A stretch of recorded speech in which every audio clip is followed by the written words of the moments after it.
What that is really about bringing spirituality with a structure, or creating a routine with your spiritual practice. And that's something I'm very passionate about, is about setting up routines in our lives, whether it's a self-care routine, whether it's a health routine, a fitness routine, a skincare routine.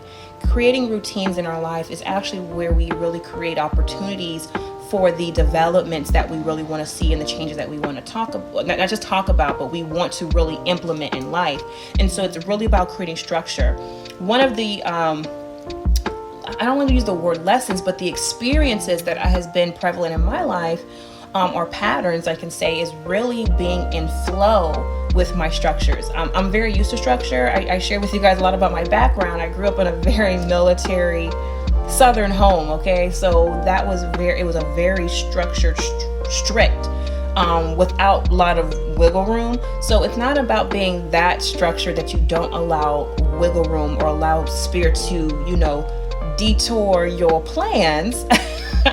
But it's about creating a routine, and having these routines in place is actually really good for our subconscious and our conscious minds to fuse together, because what routines do, they're patterns, and we all have natural patterns, some that are healthy for us and that give us warrant really good benefits and consequences, some that are not healthy for us that does warrant unbeneficial consequences. So the point of the matter is getting to a place where we are now merging what's in our subconscious mind, bringing it to the forefront of the consciousness, and merging the two together.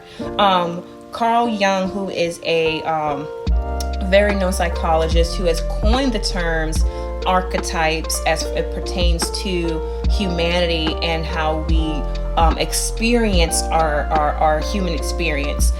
So he says, or he's been quoted to say, that when we allow the unconscious to rule our life, particularly our consciousness, without merging what's in our subconscious to our consciousness, we will have events in our life that we call fate.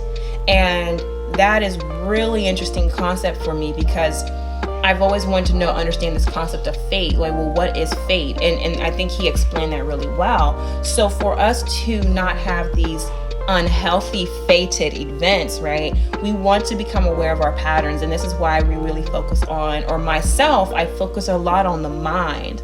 All right, I like to say, if I was anything, I'm a mentalist, right? I'm a mental goddess. Okay, that is my realm, is the mental plane, and how to get this in order to be in our physical realm. So we're talking about altar work. So if you guys haven't known, I have